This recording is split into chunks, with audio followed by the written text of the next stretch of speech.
વાલા ભક્તો, તમે ગમે તે કામ કરો, ગમે તે ક્રિયા કરો, ભગવાન રાખશો ને તો આપણા કામ ભગવાન જરૂર કરશે કરશે ને કરશે. તમે નરસિંહ મહેતાને યાદ રાખો. નરસિંહ મહેતાએ ભગવાન રાખ્યા હતા, કાંઈ નહોતું, લંગોટી એક હતી કરતા બસ, અને ભગવાન રાખ્યા હતા ને તો ભગવાન એનું કામ કર્યું.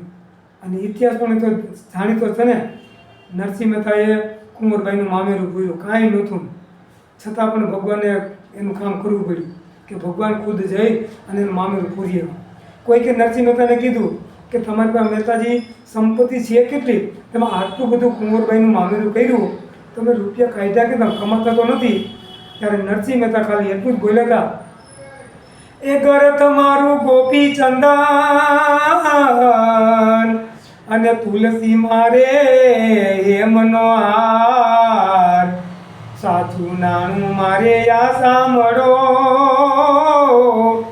એ મારે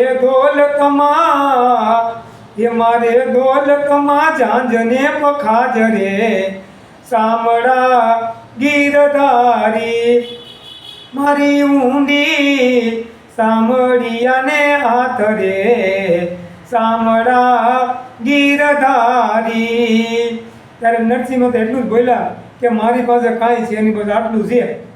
આ ઘર એટલે ગોપીચંદન કરું, તિલક કરું અને કંઠી છે ને એ જાઓ નાગનાથમાં જાઓ ભજન કરું તો ખીચડું આપે, અને આ કંઠી છે ને ભલે તુલસીની છે પણ મારે માટે તો એ સોનાનો હાર જ છે.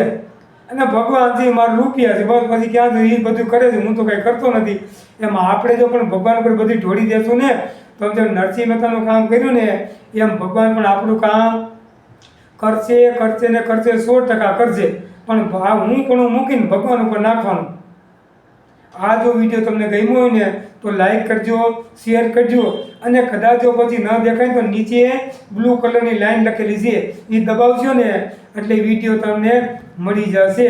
શ્રી સ્વામિનારાયણ ભગવાનની જય, શ્રી રામચંદ્ર ભગવાનની જય, શ્રી કૃષ્ણ કનૈયા લાલ કી જય.